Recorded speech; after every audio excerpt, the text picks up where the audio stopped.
Am I live?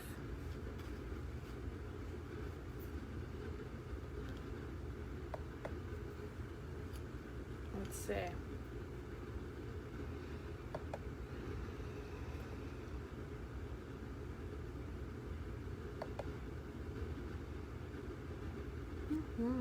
Okay, if you hop on, say hello. So I know that you're here.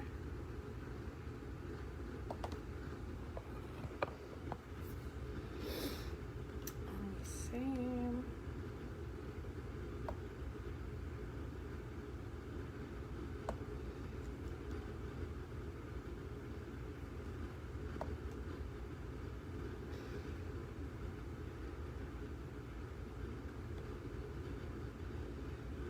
Okay, I'll just wait a couple minutes. Let me know if you hop on, say hi.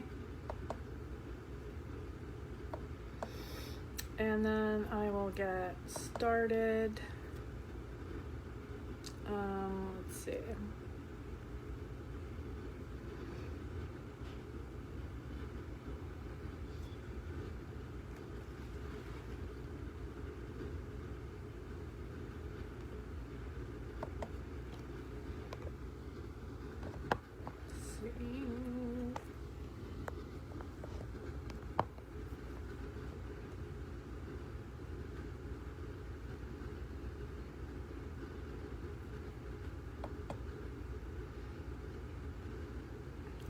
Say hi if you're here. Hello, hello.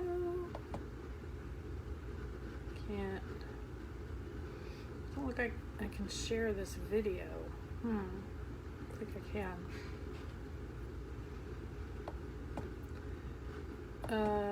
All right, it doesn't look like I can't share this.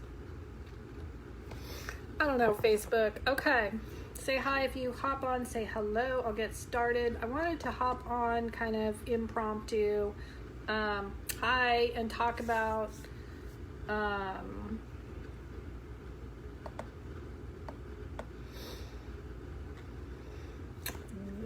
want to break down what nervous system regulation is and isn't, because it's the new buzzword. Don't we love buzzwords? It is the new buzzword.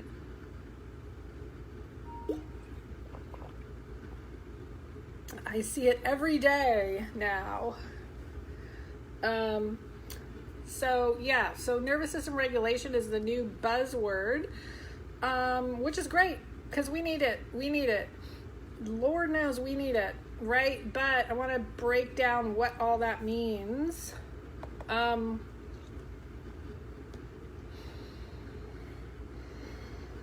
I'm happy to answer questions too. So this is like, I'm going to talk about, nervous system regulation, what it is, what it isn't. This filter is kind of annoying.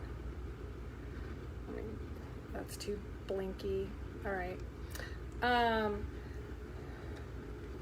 And then I'm going to answer your questions, Q&A, on anything nervous system, somatic, trauma. I'm totally down for answering questions too, okay? So, so let's dive in. Hey, Kirsten, damn, I can't see. Thanks for tuning in. Yeah, so, we're seeing a lot of information about, a lot of nervous system, talk. I see it everywhere all day now. I didn't, before, right? So that's good. This is important stuff. Hey, Holly. Hey, Krista. So, but I want to get into what does that mean, right? So when you think about, when you see, nervous system, right, and people posting, what do you think that means, right? And what is your understanding of the nervous system? So I'll try to break this down in ways that, cognitively we can understand it. So we have a nervous system, obviously. It is our survival. Its job is survival, right? Survival, it's been with us for forever. All mammals, in fact, all animals, even lizards and birds, they have all have all life has a nervous system, right? A survival, an inherent built-in survival response. So that's serves us well. It serves a purpose of, if a predator was after us, we can respond to that, right? So days where we needed to, have that response system, just like animals in the wild. Their nervous system is going to alert them to danger, to a threat, a predator, right? So that they can flee, they can fight back, I guess, or freeze. So there's a couple animals that freeze, and one that comes to mind is an opossum. And a possum is like a big rat, right? And you might see them in your neighborhood or your yard, right? And if the opossum gets its threat response activated, it will play dead. So I actually I let my dog out in the backyard one night, and there was a possum in the backyard. It was actually kind of it was a young one. It was kind of small, and it just like literally like flopped over and froze. It totally froze and played dead. And the funny thing is, my dog went right past it. I have a little chihuahua, but my dog didn't even see it. It went right past it. And then the dog went out to do its business.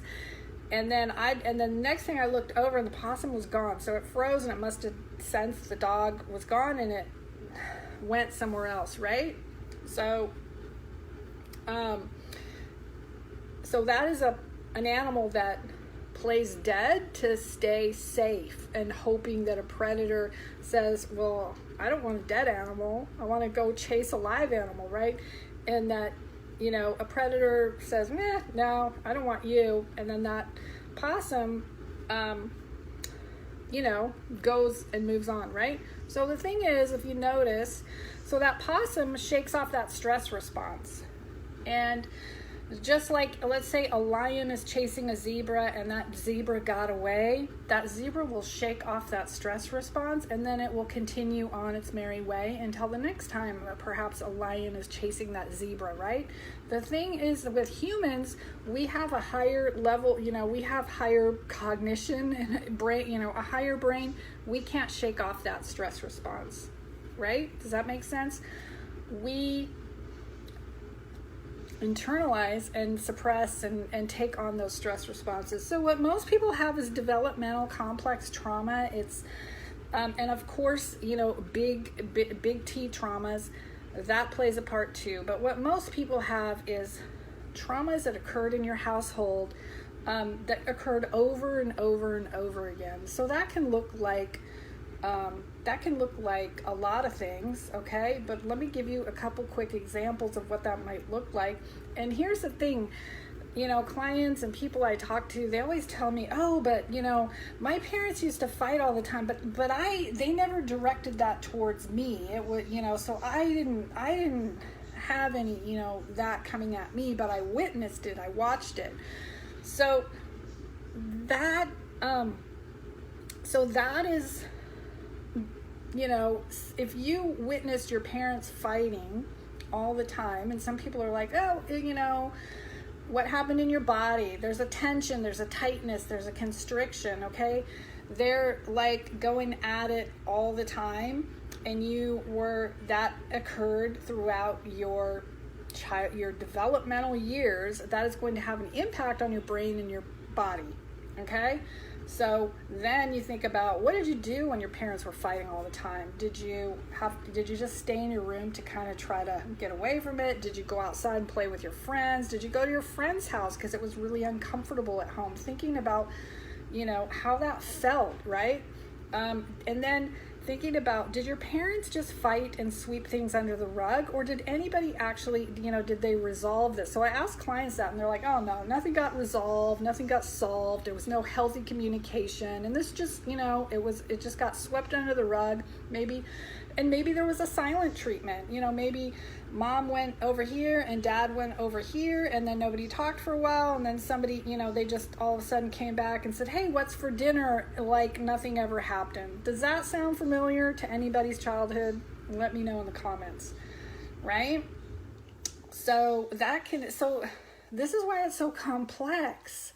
So there's all this confusion going on, and people will often tell me, clients will tell me, well, I was so confused, I didn't understand what was happening, and then everybody just went back to, hey, let's have dinner, and all of this confusion, which is very, so I hear this word a lot, confusion. I was confused, I didn't know what was happening, right? So let me know if that resonates.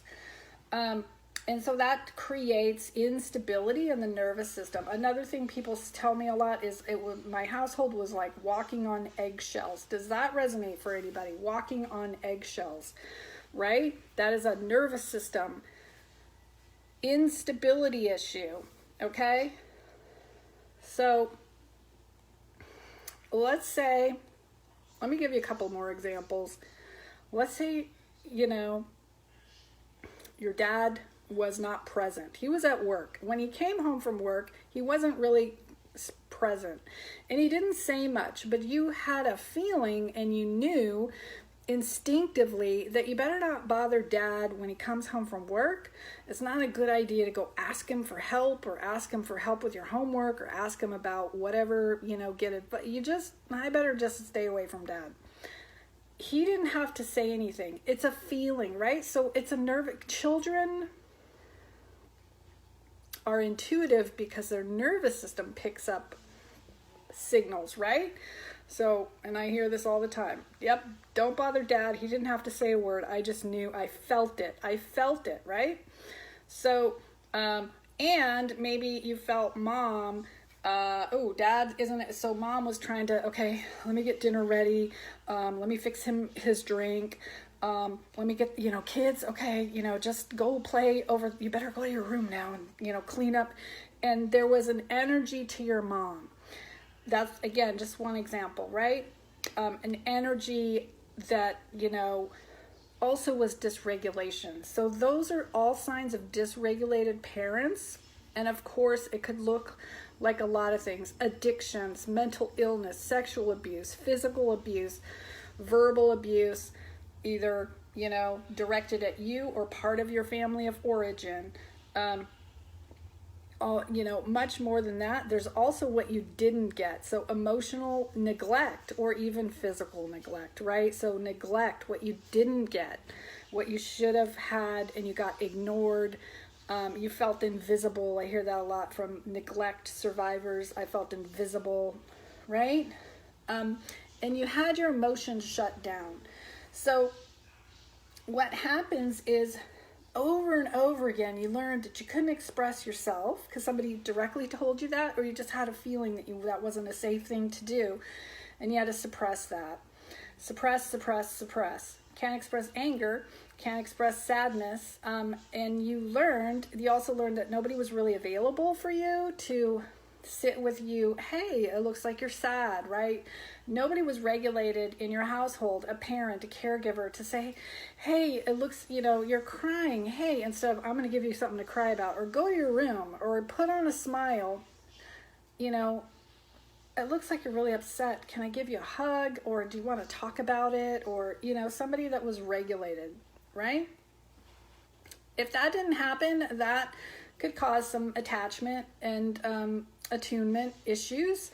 And that's what most of us have into adulthood. So we adapt to our environment. Usually that looks like trying to please your parents, right? Maybe if I just do all these things right and get an A on my homework and be the best sports person or whatever, clean up the house and help mom with the younger siblings, or just go in my room and be quiet, maybe I'll be safe, right? So you begin to develop adaptations to your environment, survival skills to survive that household, because you're a child and you can't run away and you can't fight back, right? So the only option is to adapt to your environment, and that's what we do. But we do it while our brain is developing, okay? And that's what causes the problem, that's what causes the issues. Now we go into adulthood and our nervous systems are dysregulated. We can't connect to our bodies and our emotions. That makes sense, because that's scary and it wasn't safe to do that, and we didn't have a safe caregiver to express ourselves or get validated, be seen and heard. So most adults have these adaptive survival skills from childhood, which which shows up as dysregulation and behavioral patterns that are from childhood. The problem is that those aren't really serving us as adults, and that's what causes a lot of problems in our life, relationships, business, work, whatever it is, right? And part of those behavior patterns, the number one thing I see is people pleasing and fawning, right? And sometimes that can be really, really hard to identify that. And again, it seems normal, so most people aren't even aware that's what they're doing, because it's, it was so normalized. Addictions, I see that a lot. It's normal. You want to get away from that pain. Perfectionism, achieving. If I just achieve and do, I'm okay. I'm safe. I'm worthy, right? I have to prove something to my parents or, to myself that I'm okay. All of those things. The problem is that can really lead to burnout, chronic fatigue, chronic pain, all dysregulation, right?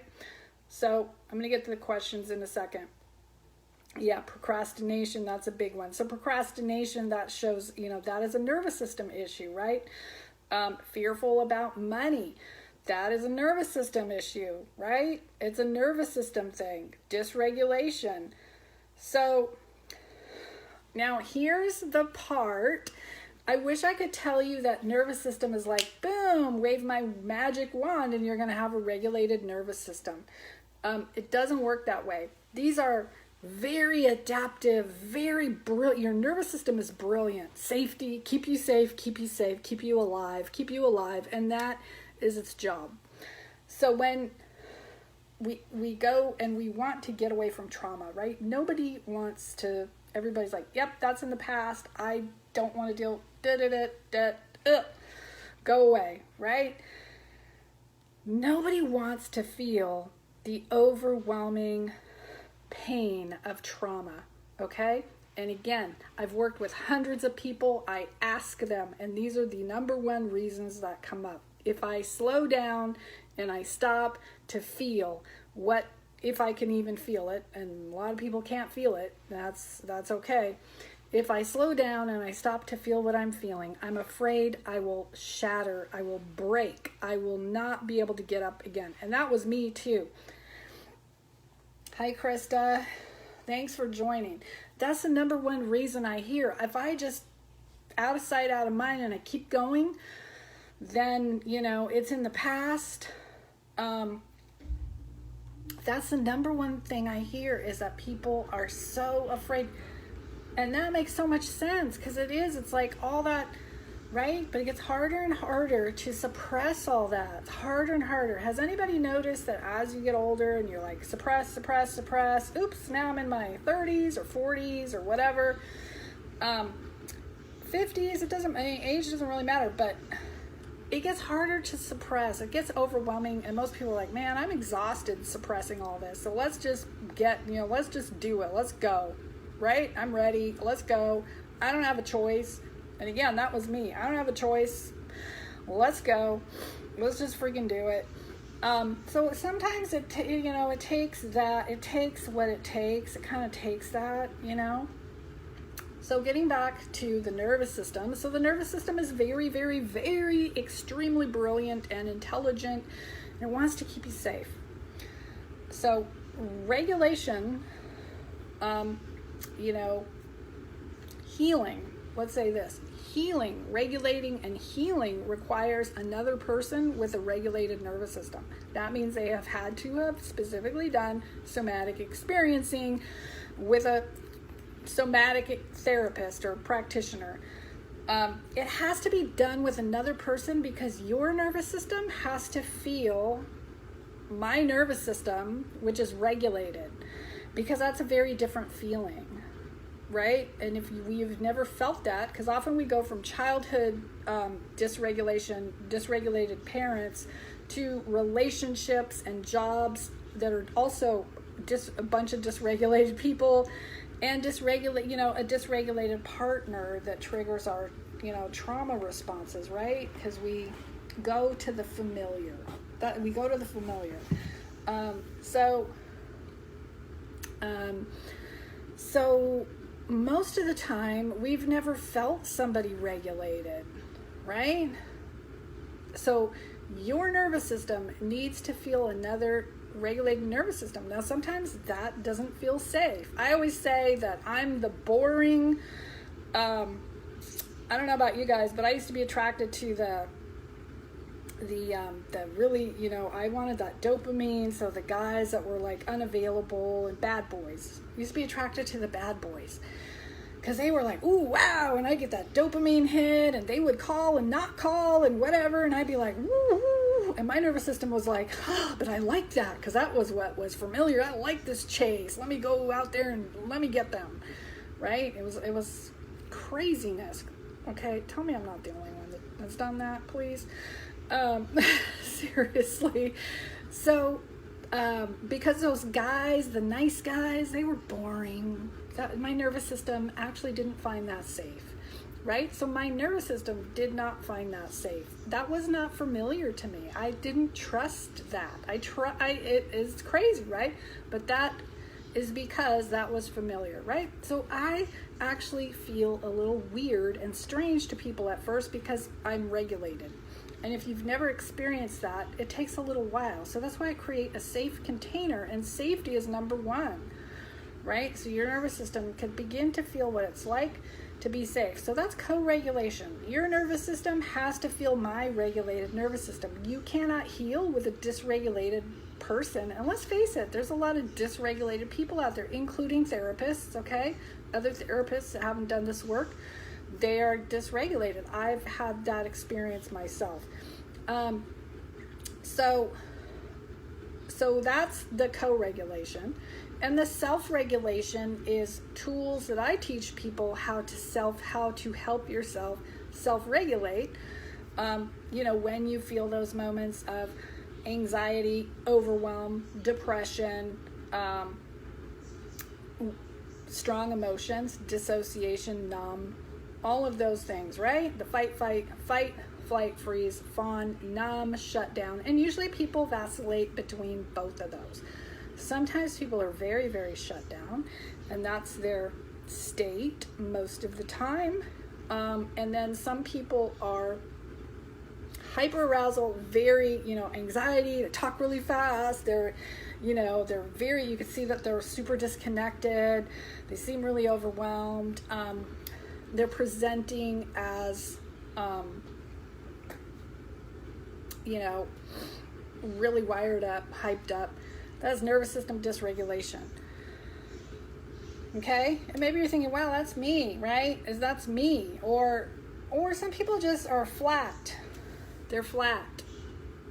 And it's kind of like a combination of numbness and frozenness, and maybe there's a little bit. Most people cannot feel their emotions, okay? Some people can, but most people cannot. They're very far removed from their emotions. So when I work with people, most people have a cognitive, yep, I was sexually abused, I was blah, blah, blah, blah, blah, blah. I mean, really like horrendous stuff, and they're talking with no emotion.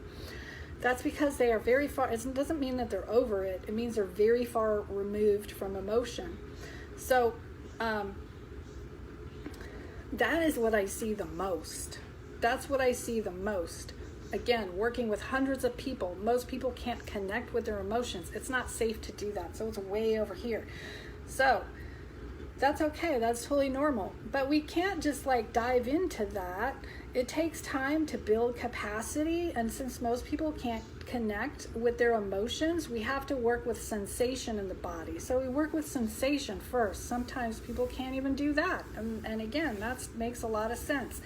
And all of these things just let me know where somebody's at so that I can, people always ask me, how do I work? They want step A, B, C, and I'm like, man, that's really hard to describe how I work because everybody is very different. But the first thing I do is I assess where their nervous system is at, because that gives me a lot of information on how I'm gonna approach a treatment plan or methodology on what I'm going to start with first, right? And that differs somewhat depending, it can't be cookie cutter because that doesn't work because everybody's a little different. So everybody that comes to me is a little bit different based on what they're presenting with. Yeah. Do you guys have any questions so far? I'm going kind of fast. And if you're like, wow, I'm lost and confused, let me slow down for a second. Hold on.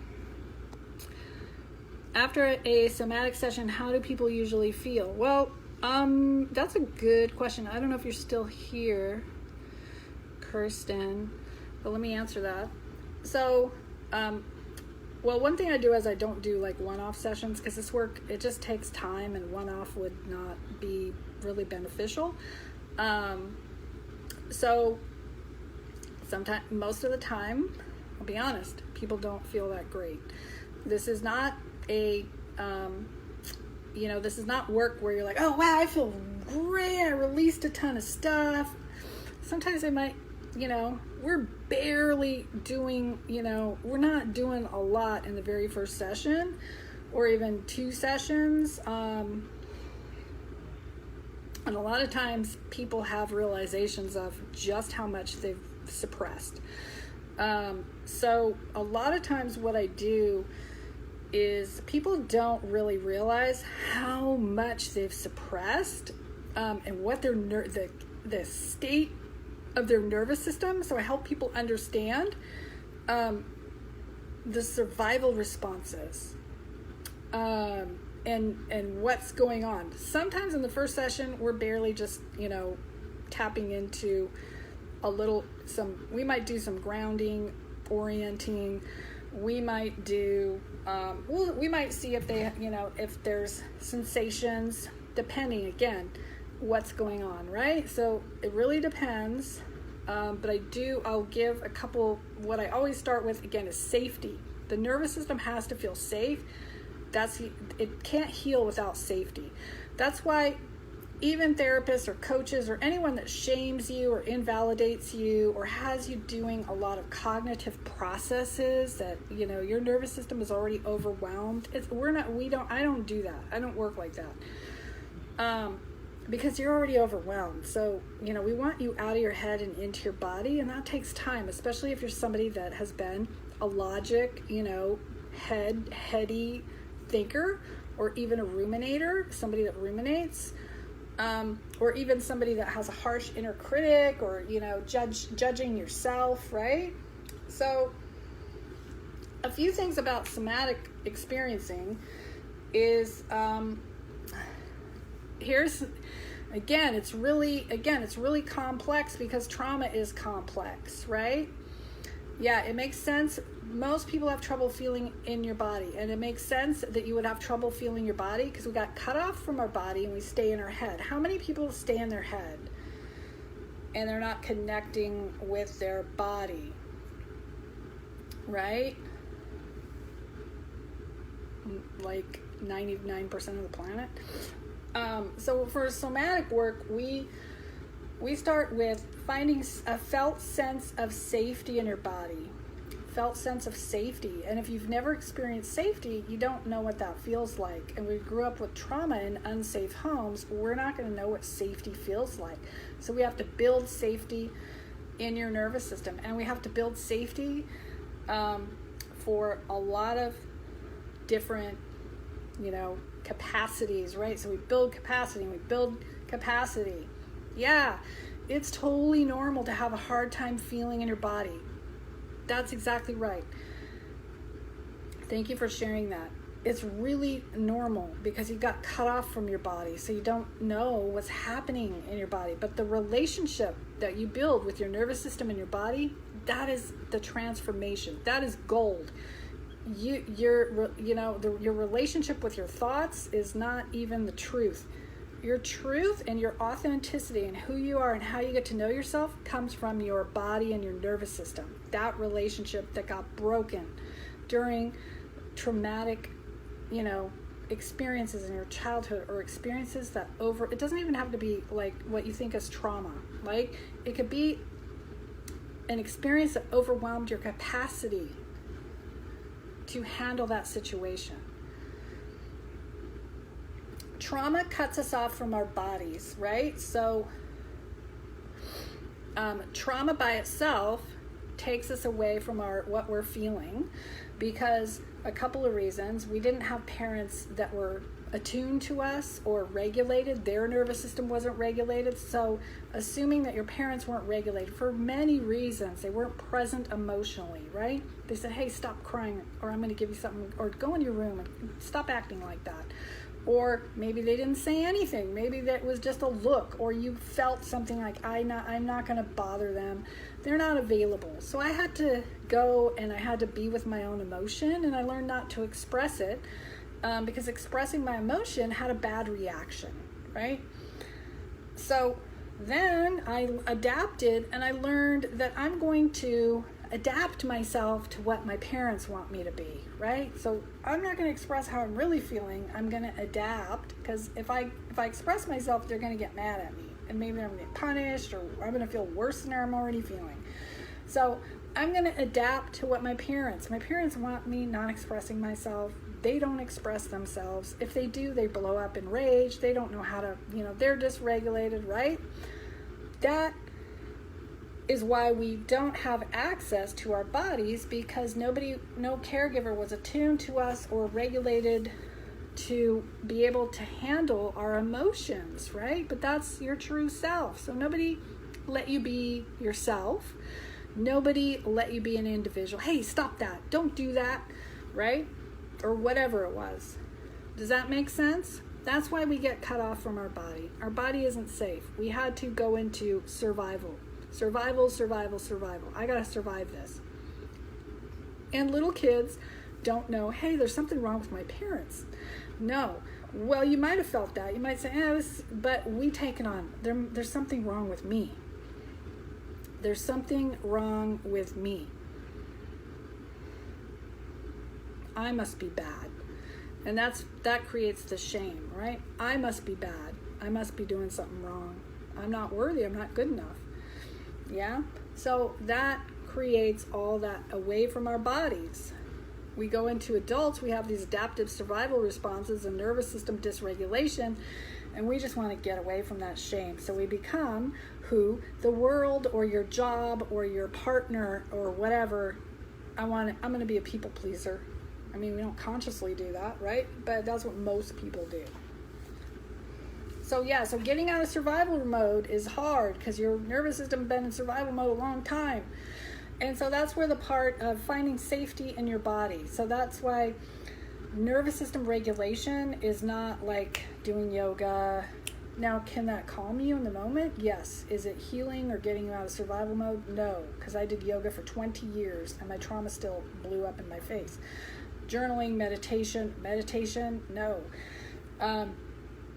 It doesn't work like that. Again, you need the co-regulation, you need the self-regulation, which is very different than yoga and journaling. And you need to actually process the stress response, which is what somatic work does. You're going to process those incomplete stress responses from childhood, right? It needs to be processed. So what happened is whatever happened, and then suppression, and I got a tension and a tightness, and I never processed anger, sadness, tension, tightness, constriction, all of these things. That takes capacity. We got to build capacity in the nervous system, and then we got to build more capacity, because then you got to set boundaries. This always comes up. Again, always comes up. So most of the people I work with are codependent, people pleasers, fawning, right? Then they realize, oh my God, all my relationships are fucking toxic, and I'm a people pleaser. And then they're like, oh my God, this is awful. And I'm like, no, it's all right. We're going to get through this. We're going to set boundaries, right? We're going to set boundaries with our parents, our other family, partner, friends, whatever it is, right? So, that takes even more capacity building to set boundaries, because for most people, conflict, even if it's just having a conversation with somebody, setting a boundary, it feels like terrifying. right? Do setting boundaries and having a discussion with somebody, like clear, direct communication, does that feel terrifying? To most people, it feels so terrifying. That's why we let people just like, okay, yeah, it's cool. I'm not going to say anything. It's all right. I'm not going to say anything. I'll let it slide. It's no big deal. I'm going to rise above. No, that's not how it works. That is your story, but your body is always like, wow, I'm so exhausted, my body's breaking down, I feel really resentful and angry at this person or whatever. Okay, that's a boundary violation. So when you get in touch with your body, you realize those boundary violations, they get louder and louder and louder, and then we set a boundary. Clear, direct communication can even be terrifying with a safe partner. Sometimes there are people that boundaries don't, and clear, direct communication don't work, like parents who might not, have any self-awareness. You got to set those boundaries over and over again, and they might get really angry and upset, and that could send you back to childhood, that time when they got really angry and upset. So this stuff is not easy, you guys. It is not easy. It's not easy. There's so much to it, right? So there's a lot of layers. There's a lot of complexities. That nervous system has got to be on board. It has to be on board, because you build the capacity in your nervous system to feel what's going on in your body, and your body is going to tell you, that feels like somebody just violated my boundaries, so I'm going to go have a conversation with that person. But wow, that conversation, that feels really scary, because my nervous system is like, but I got to build some more capacity so I can have a conversation with this person. And if they're a healthy person, they're going to be like, oh my gosh, yeah, I'm so sorry. Or whatever, right? If they're a toxic, unhealthy person, they're going to get defensive, they're going to blame shift, they're going to gaslight, invalidate, all those things, right? Yeah. So there's so much to this. It's just not a fast process. It's just not. We go at the pace of your nervous system. Your nervous system always lets me know what's happening, what's not your story. I'll listen to story, but I'm like, okay, let's see what your body, there's a disconnect. There's always a disconnect. And, so when I hear story, I'm okay, yep. And then the body though, there's always that disconnect. So when I connect your body and your truth and your authenticity, because you never had a voice and you had to shut yourself down to stay with your family out of safety and necessity. Obviously, you were a child, but as an adult, you don't need those survival responses anymore. You have choices. As a child, you didn't have a choice, but as an adult, you do have choices, right? It's just that, when you're coming from your healthy adult self, you could say what's on your mind, you could say what you need to say and do it. Some people are like, I don't want to be rude, especially women, because we have nice girl syndrome, right? So we're like, I don't want to be rude. That's mean. And I hear this all the time. I don't want to be mean. I don't want to be rude. I want to be accommodating, right? So I'm thinking about the other person's feelings. That's where we learn assertiveness. Assertiveness is a really great skill to have. And being assertive is not being rude or mean or bitchy. None of that.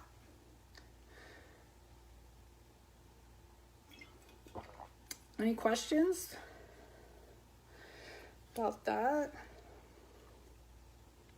Yeah, you get anxiety before you have to talk to someone about boundaries. Yeah, very, very, very common. Yeah. It feels much better. Yeah, that's right. So the anxiety is that fear, and that's coming from a past situation where it was not safe to have a conversation, right? Because maybe you're going to get punished or you're going to lose that relationship or whatever. Yeah, but it does. It feels better when you can get that out. We don't want to keep suppressing that. Yeah, so building that nervous system capacity. So it's always hard, and it's about building that capacity so you can have those conversations. You're not just letting it fester or letting, bad behavior continue, because we perpetuate our own trauma when we let bad behavior continue, right? And we're self-abandoning when we allow people to whatever they do, right? Yeah. And if it's a healthy relationship, and if it's a good, people will respond in a way that you can work through that. If not, then why would you want somebody like that in your life anyway, right? If you have to self-abandon all the time. So that is like, that's not even all of it, but that's kind of, the how it works. Does that make sense? So it's a lot of work, and I do a lot of different things to get in touch with your body and your internal experience, right? Internal experience. Yeah, it requires slowing down to feel what's happening. Number one, you got to slow down to feel what's happening, okay? So when I tell people to slow down, they get scared. They're like, I can't do that. You can. You can find moments where you can slow down and get really present. So somatic mindfulness is some of like the very basic things I do to get somebody to slow down. Especially the people, the busy, and I would say that's 70% of the people I see are the busy doers, and the go-goers that can't slow down. For the freeze shutdown, it's a little different, but I'd say like 70% of the people I work with are the go. They can't slow down. Forced slow down through illness. Yeah, that was me. Burnout. Gave out. Yeah, so slowing down is the first step. And that takes somatic mindfulness, which is getting in touch with the present moment, right? And so when you slow down, people are like, yeah, I took a bath and I had my music, my headphones on, and I was reading a book, and I was drinking a glass of wine. You slow down with no TV, no phone, no podcast, whatever, right? With nothing except yourself, and see how that feels. Notice what that feels, and most people are like, wow, that's really uncomfortable. Yep, it is. That's okay. What do you notice about being uncomfortable? Where do you know, like, how do you experience being uncomfortable? Yeah? So that's step one, and the first thing people notice, wow, it's really uncomfortable. I feel jittery, or I feel anxious, or whatever. Or they'll say, my thoughts are going, wow, you're lazy. You should be doing more. You should be doing the dishes and the laundry and all that stuff, right? And just notice. You're just noticing what's happening. Are you thinking? Are you? Because typically when we slow down, because we haven't done that before, and our nervous system is like, hey, what are you doing? So then our minds are like, I should be doing the dishes. I should be doing something.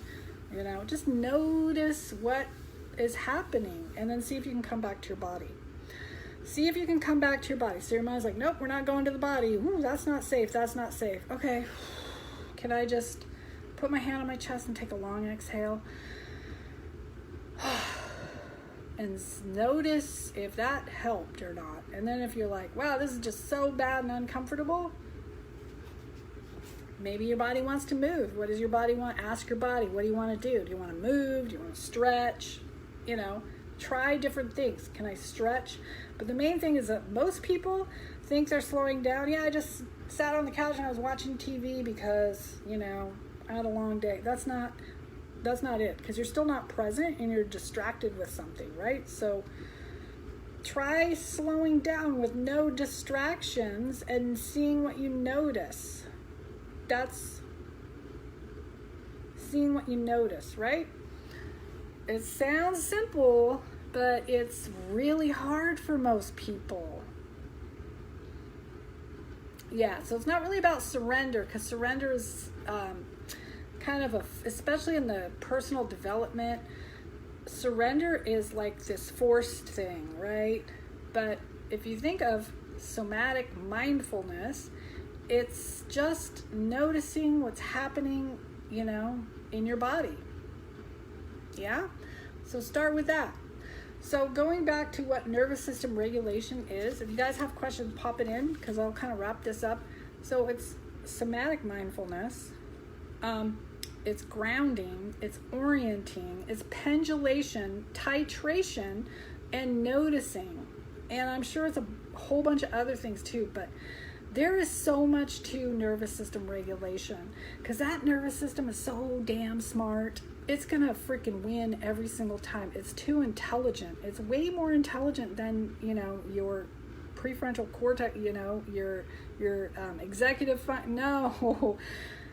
Somatic mindfulness, grounding, orienting, pendulation, titration, and noticing. And I'm sure I left a few things out. Uncoupling. There's so much to it. Yeah, there's a lot. That's just the nervous system, right? That's just the nervous system. And then the other big part of what I do is parts work, internal family systems, and that's working with those younger parts. So inner child, we always hear about inner child, but most people can't access their inner child, because again, that thing is protected, like fiercely protected. And you don't have access to that.